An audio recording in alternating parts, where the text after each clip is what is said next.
MindsEye is one hell of a story. This game, unironically, wants to become the new GTA. It wants to be better, and it wants to overtake GTA in everything that it does. And the irony of that is obviously the fact that MindsEye currently is shaping up to be absolute garbage. This is not a joke. Best case scenario for this game currently is that it's a buggy mess, it's dull, it's boring, it's linear, and it's completely forgettable. The story elements are not even going to last 20 hours as much as we know at this point, but on the bright side, chances are no one's even going to be able to play this game for 30 minutes straight just because of how absolutely forgettable and boring it is. And even after that, almost all of the high level executives are abandoning ship literally days before this game is supposed to see the light of day. Needless to say, MindsEye is gonna be one of those special tier of disasters where we're gonna probably hear, considering with the history of CEO and how much funding they probably could have acquired for this, that this game somehow probably costed already multiple hundreds of millions of dollars. I honestly think that we could hear in a year or two that this game somehow got funding for roughly $100 million, and this is where we are. Okay, so I just got back from the IO Interactive Showcase in Hollywood. They're the publisher for MindsEye, and they just had this showcase where they showed like all new Hitman stuff and then 007 stuff, which they're also making, and then MindsEye stuff. And they even had like the assistant creative director there. And there were some weird things. The assistant creative director that probably has had only the position for 5 minutes before the whole thing started, because again, everyone at the high positions is just abandoning ship. No one wants to be tied to this project at this point. Things, and I wanted to talk about them because MindsEye, I've talked about it a good amount on this channel and on my live channel and clips channel, and it's because it's a fascinating game. Like, it's just crazy what's happening with this game. In case you're not familiar, MindsEye is the game coming from Leslie Benzies, who's a former Rockstar producer. He worked on like Grand Theft Auto 5 online, GTA 4, Red Dead 2. Like, he's worked on some of the biggest games from them. And so he started a new company called Build a Rocket Boy, and they've been building this every... Which is the most questionable and dumb name, honestly, ever. And also, I forgot to add this about MindsEye, but the game is not even supposed to be good or interesting at the start, because one of the big selling points of this game is supposed to be that you can make your own missions and play other people's created missions. So, yes, there is not a lot of game here, and half the reason why they say that it's okay is because, well, but you have a editor that allows you to make things. Wow, we have had an editor that allows us to make things since Morrowind, since Warcraft 3, the days, boys. Everywhere platform game, which is like a gigantic sort of Fortnite-esque platform for you to play a bunch of different game modes and do all sorts of stuff. But then it also has these individual games built within it, which this MindsEye game is supposed to be one of. It's a very weird thing, and the whole thing is bizarre, but the reason I've talked about it on this channel and my others is because it also is... Also, how short do you think he is? No offense, Short King, someone has to be like that. Probably like the biggest red flag game that I can think of in recent memory. Like, this thing is just riddled with red flags. Like, for example, they held previews for press and media where some content creators even got to go and attend this virtual event. They weren't allowed to play the game, but they did get to watch somebody play it, and it was so buggy and broken that they were not allowed to capture their own footage. They had to use... Yeah, this is a well-known thing. Imagine, you get called out, flown, wined and dined, lathered up, and in the hotel room there's 3 women already waiting you and a pile of money that just magically appears there. And even Mr. Matty Blaze says that the game is bad. Imagine that. Imagine how bad the situation needs to be for this to happen. Yeah, and the fact that they were flown out so they can see the game and not even play it themselves, but have some other person, think of Witcher 4, the demo style, pretend that they're playing the game. Damn, that is impressive. B-roll that was provided to them. And then, even more amazingly, the game, even with the quest balancing, was so inconsistent that they had to go and turn on invincibility, or God mode, in order to get through 2 separate quests that they played in this preview.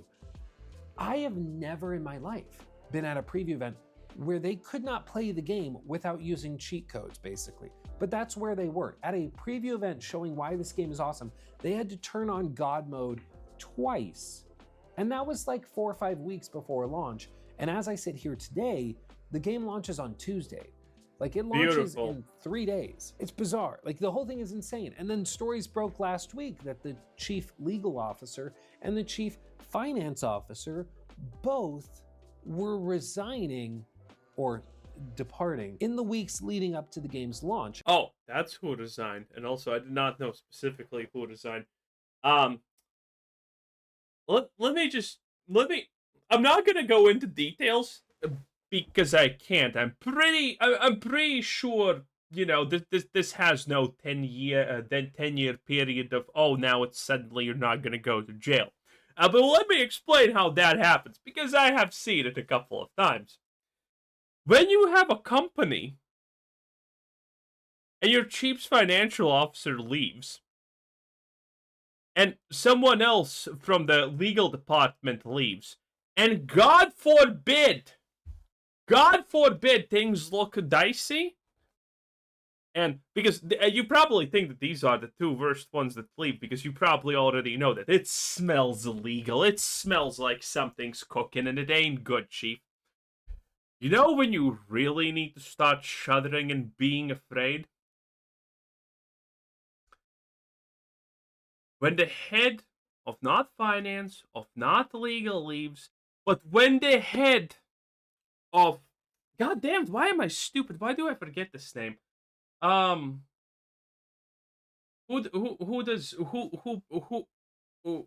pays all of the all of the things? Wait, let me Google that. I'm so stupid. Bookie other names. Well, what's it called? I forgot. God damn it! I'm literally spacing out on this so hard. Why am I? I'm so stupid. I'm actually. My brain's completely fried. I always forget this name, but it's the other name for bookies. There's finance, there's legal, and then there's the ones that handle all of the payments and whatnot. What's it called? I always forget, because no one ever thinks that they matter, but that's actually the biggest part of any big company. Okay, and when the head of that leaves, and and rumors are it's not looking good, you know that there is something illegal happening. Those are the 3 magical positions that you don't want to see leaving, 2 or 3 at a time, because those are the first people in the company who are gonna smell that something illegal most likely is happening, or something that they don't want to be a part of, because something in financing doesn't make sense. And these are the 3 people that are gonna know this. First, finance, obviously, because they know what money is supposed to go. Second is legal, because legal is gonna sniff out these things, because people are gonna ask them strange questions that no one really expects. And the third one is bookies. Those people, because those people handle the money, and those people can track all of the money, and they know that some money is going into places it shouldn't be going, probably. And when these 3 groups of people, they want out, you know it's bad. You know it's real bad. And I don't have to tell you, if you're about to launch like your magnum opus, your most successful product, in this case, the first product ever, it's weird to leave right before that. Like, if you're about to win a marathon and you've been running for miles and miles and miles, you don't stop running at the last quarter mile for no reason. Like, you're only doing that if you have very good reason to get off before it's too late, you know? And in this case, it seems like you know, the ship is not about to dock beautifully into port. It seems like maybe executives high up are jumping ship before the boat crashes into the dock because it's going too fast or is not being manned properly. So the whole thing is bizarre. It's bizarre. But just in the last 24 hours, something interesting has happened. A couple of interesting things. Accounting. There we go. There we go. I finally remembered. Accounting. That's the one. Accounting is always the biggest and most important part of any company because they save so much more money than anything else. And they know where all the money is going. Have happened. Not only was it shown at the IO showcase, which I'm going to And no one respects them, even people who understand how important they are. talk about in a minute, but also gameplay has been leaking. Now, for obvious reasons, I'm not going to show the leaked gameplay. I don't think that's my place, and I just, let's be real, it would get copyright struck or whatever. So I'm not going to show any of that leaked gameplay, but basically physical copies of the game have been getting out into the wild. People have been playing it and posting it online, and you can see it yourself if you really want to. I don't think you really need to, frankly. But as part of that, people have also reported some of the day 1 patches, day 0 patches, day -1 patches, and things that have been going out while they've had access to the game. And there is some good news here. For one, people that have gotten access to the game already have said the copy of the game that is on physical discs is very bad. Like, it's very broken and rough.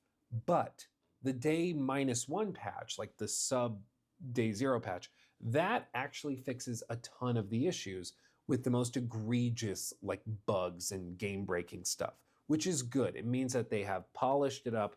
They have fixes for a lot of that. Still, So let me actually tell you what that really means. The most egregious bugs are the things that just like don't even allow you to play the game.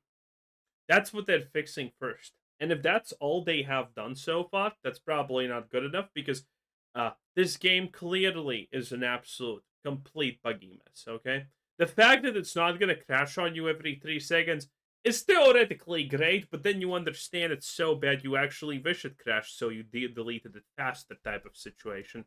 still not perfect though. A lot of the gameplay is still very buggy. It drops frames from 30 frames down into the mid 20s or low 20s very regularly. It has other problems. There's been other updates that have come out that have further improved performance. And to this day, there still is, of course, not a day 1 patch because it's not day 1 yet, but they are making progress. It is running better than it has previously, which is at the very least a good sign. However, even with that, there's reason to believe that there's, how do I say this? It seems there's a good reason that this is not being sent out for review. I spoke to somebody tonight who said that they had interacted directly with any day that has a day 1 review embargo is a bad game. No exceptions. That is one of the biggest red flags in gaming that you can see. A day 1 embargo. Members of the marketing team involved with this game, and they were told that there were no review codes available. They were only going to send codes out on launch day. It's not great. There's been some amazing games that have launched without reviews going up, but it doesn't exactly instill confidence when a developer knows everybody perceives their game as broken and then they refuse to send out review codes. It just doesn't look very good. But who knows, maybe the day 1 patch will actually fix the game and make it run great and it'll be wonderful. It's possible. It's not likely, but it's possible. But that's what's been happening in the last like 24 hours. What also happened today was that the game received a new trailer at Summer Games Fest and that they also showed it off at the IO showcase. Frankly, I never noticed how many feminine features Luke's face has. IO showcase.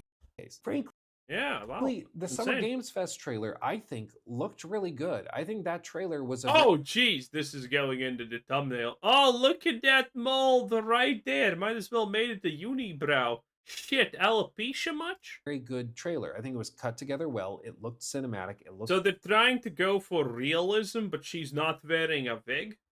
Damn, you lost me. High quality. It looked AAA. I thought they did a really good job with it. And I saw that trailer and I said, I want that game. I want that. The question just remains, will we get that game on Tuesday? And I don't know. I mean, it very well could be that game, but I also suspect that it's going to be that game with a lot of other things that are not being clearly shown. And I think that that is perhaps the biggest problem for MindsEye right now, which is just simply that they, intentionally or not, have done a very bad job of communicating not only what this game is, but instilling confidence in people. Like one of the big things you're supposed to do with video games or with any Okay, why are you trying to sell confidence here? Like that. I mean, it's useless to try and still even slightly defend MindsEye in this situation. It's just over, okay? It's over. product really is to sell it to your audience, to sell it to them and show them why they should buy it, why they should want it. But they have done almost like systematically the exact opposite. Like they've given us a bajillion reasons to think that this is a scam or think that this is not a real game or think that this is a disaster waiting to Wait, who thinks that this is a scam? This is clearly not a scam. I haven't even heard anyone say that this is a scam. But it is a disaster. I mean, it's blatantly visible. Everyone who has talked about this game, even from the depths of YouTube, chilling, everyone is saying this is bad. Like, it's undefensibly bad, in fact. happen, and very few reasons to be excited for it. And today, with this first trailer that really connected with people, Yeah. I think it was an example of like, oh yeah, that's what it's supposed to be like. Yeah, that's what you should have been doing from the start. If you'd started with this trailer, we might not be here. Bro, what is That's what you this? should have been doing from the start. If you'd started with this trailer, What is this supposed to be?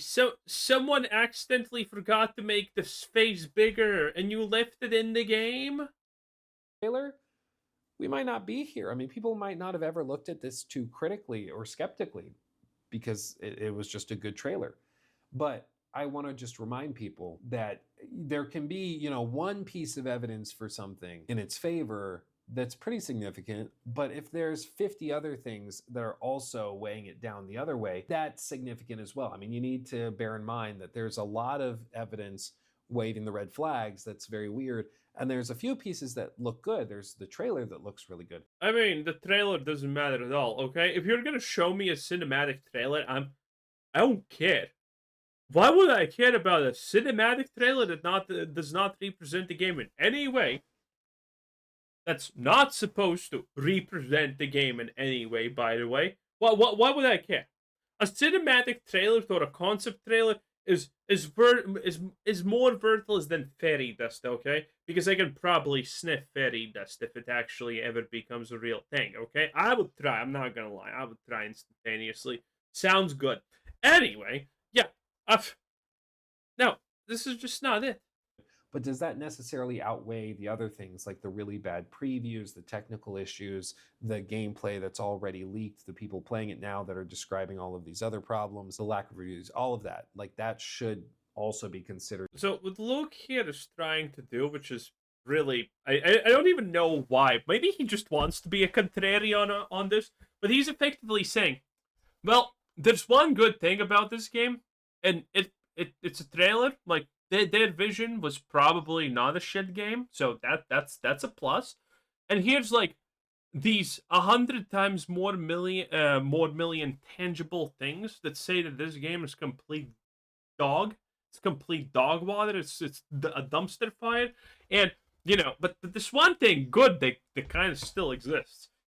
I don't know. I mean, I would ignore that one good thing at this point, even if the trailer looks good. But that brings me to tonight. Tonight was the IO Interactive Showcase, and I'm very thankful that they invited me. I got a little wristband thing to get in, and frankly, I was surprised that they invited me because this whole thing was set up to be effectively for Hitman, for the 007 game, and for MindsEye. Hitman and the 007 game is going to be... I don't know what to feel about this. The 007. Okay, we saw the 007 stuff, and all of it is, well, this.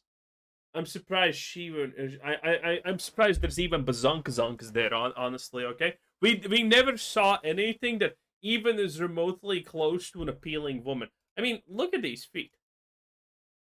There's something terribly, terribly, deeply wrong here.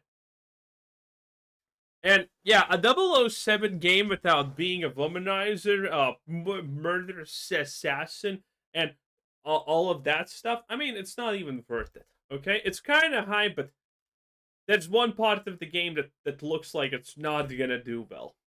And when your female love interests potentially look like this in 007 anything, you know that's probably bad. You can probably judge what kind of... You can judge what kind of personalities they're gonna have just by this look, okay? 7 game and for MindsEye. Hitman and 007 are both being developed by IO Interactive, and then the MindsEye game is being published by a new venture they have where they are publishing games and trying to invest in up and coming stuff. And, you know, Hitman coming to iOS, new Mads Mikkelsen mission that ties it into 007. That's all cool. That's fine and dandy. At one point, they had a little panel. They invited Mads Mikkelsen out onto the stage. Actually, was like 3 feet from him. God, he looks strange. Jesus. He's just as hot Wow, it looks like time has done a number on him. in real life, I'm happy to report. But MindsEye was the thing I was really interested in. It was very, very interesting because they had. By the way, Mads Mikkelsen, if you don't know, all his claim to fame is, first of all, he's German. Second of all, it's Dark. Yeah, Dark was a pretty good series. A very good series. I believe it was like the associate creative director, I believe is what his title was. And I felt bad for the guy because he looked like he was about to burst into tears the entire time. And maybe it's just jet lag because I believe he's coming from Scotland where they're headquartered. But the whole thing was very weird. Like obviously they're talking about 007 for most of the event. And then, you know, he's here trying to sell his game that launches on Tuesday that nobody is really interested in and most people think is fake. And it's going to be a disaster. So I do genuinely feel bad for the guy. He was in a tough spot. But they showed off a gameplay snippet of a late game quest line. And By the way, the shooting in this game also actually just looks kind of bad, I'm not gonna lie. exhibited all of the issues that we've noticed previously in the gameplay that they've shared. So for example, the AI being effectively brain dead and just kind of standing there waiting for you to shoot them or walking straight towards you while you shoot at them. Other things like, you know, the city streets being largely empty, the world feeling empty. All By the way, the driving must be fake because the driving doesn't seem too bad, but it seems way too on point. So the driving, I think, is going to be 100% fake. Okay, this is just too cinematic for other driving. things Look, like, you know, it's doing exactly what you kind of want it to do in your mind. the city streets Like, being look at largely this. empty, the world It is just too perfect. I think the driving handling is going to be horrible, and everyone's going to hate it. feeling empty. All of those things are there, but that doesn't necessarily mean the game is bad or unfun. It just means it's not like, you know, a Red Dead 2 level immersive sim or anything, which is fine. Not every game can be that, so long as they're not trying to sell No one's asking for a Red Dead type of game. They're just asking for, I mean, a not pile of shit at this point, honestly. it as that. But what was also really, really interesting about it was just that it's a gameplay snippet that they have selected to showcase some later gameplay and stuff. And they announced like each of these things, the Hitman new mission, and they said, we have this playable in the lobby, which they had the lobby and then the theater, and in the lobby were all of these stations with controllers and with consoles, so you could actually play it. If you wanted to try Hitman on iOS, you can play it there. If you want to go try Hitman on the Switch 2, you can go play it there in the lobby right now. That's great. But then they get to MindsEye, and even though the game launches on Tuesday, they don't have it playable here. It launches, by the time you see this, in 3 days. Red flags, boys. 3. And they still have not let anybody play it. Intentionally, at least. Accidentally, people have gotten it. But they've not let anybody play it intentionally. That's very weird to me. There's a guy on the street screaming, "You're all gay." Okay. LA, ladies and gentlemen. So anyway, the whole thing is just weird. Like you would think they would have a preview. You'd think that they would just have it on a console, let you play 10 minutes of it, and then one of the staff comes over and turns off the console and forces a new save or something. So these things just don't move until he's in range to trigger them. Also, all of these points are already annoying me. You would think they would do something like that, but even now they don't have the game playable for people, and that's just so weird to me. Like, again, MindsEye... Also, goddamn, he's running like he has a dump truck here. What the hell is going on? I mean, my boy running like his ass is weighing half of the goddamn moon. Very well may end up being an amazing game that is really good and really... Do some damn cardio. What the hell? well put together and very cinematic and very cool. But I think no matter what, it will go down as one of the like most poorly sold games in recent memory. Like they somehow managed. Oh yeah, let's actually make our predictions. How much do you think this is gonna get peak viewer player base on Steam?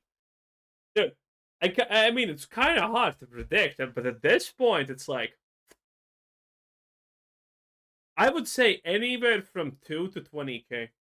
I know that's a pretty large range, but I think it's gonna be wild. Okay, it's gonna be either it's either gonna be in the low 1,000 digits, or it's gonna be maybe 20K if it's super lucky. I don't think it's gonna be 20K. I think realistically the highest would probably be like 8K at this rate. Again, I'm not sure about this, but there is a little bit of interest in this game, and, well, most people know it's bad. Most people predict it's gonna be bad. Most people are not sold and are fearful from even buying it, because we're not idiots. We're not idiots as much as these game developers would love to believe so. Strange how it is. Anyways, that was Luke Steffens, 10 out of 10. Bye!